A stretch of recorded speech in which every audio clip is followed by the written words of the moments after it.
Panguva ine pane mashoko ari kubuda manje ari kuonekwa kunzi the former finance minister David Chapfika pakutsakatika kwakaita in a tragic car accident yakaonekwa kunzi yakaita a head on collision ikapidiguka ikanowera in a bridge. Panguva ine poresa mafresh speculations investigations aiwa nevanhu vachitaura vachiona kuti aiwa this same former finance minister anga ane maties kana kuirana kwaita na the late aiwa mujuru. Panguva inoi zvareza maspeculations pachibuda mafresh details ekuonekwa kunzi aiwa chakaita kuti this guy aiwa atsakatike and aparare chii. Zanapinda mashoko mudanyorwa panguva ino ndobo subscribe or like utombe bell icon.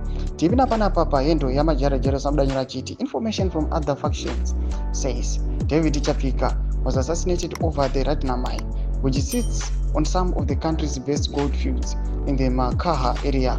Mutoko is owned by ZVAITWA Investments, a joint venture between Mnangagwa and the Chinese investors. Domashko arikuda pana vazhinji aiwa nhau yakaita kuti atsakatike inhau yemineral claims. Panoonekwa kunzi panga pane malinks angaripo the Mnangagwa family.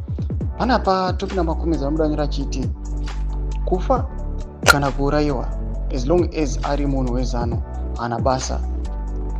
Mwanopinda wachiti very possible matwins vachikurumidzira zvokutsinye izvi.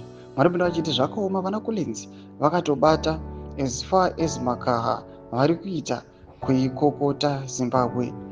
Nomashoko nemakomenzi ari kubuda pamusoro pekutsakatika kwoita this former finance minister uchionekwa kunzi aiwa nhau iyi yanga yamumomotera kuonekwa kunzi nhau yematwins aiwa the Zimbabwean president Collins naShawn panguva inoi vanoonekwa kunzi ndo vakanga vari munhau yemamineral claims iyi yaita kuti atsakatike. Mashoko ari kubuda panguva ine vanhu vachikomenda these two sons vachiti vazvikurumidzira zveutsinye vachiti zviri very very possible noda kuti vanoonekwa kunzi these guys havaregereri varingoda kungomora chete. Mbori dzamafungiro enyu moti kudii pamusoro pechitiko ichi?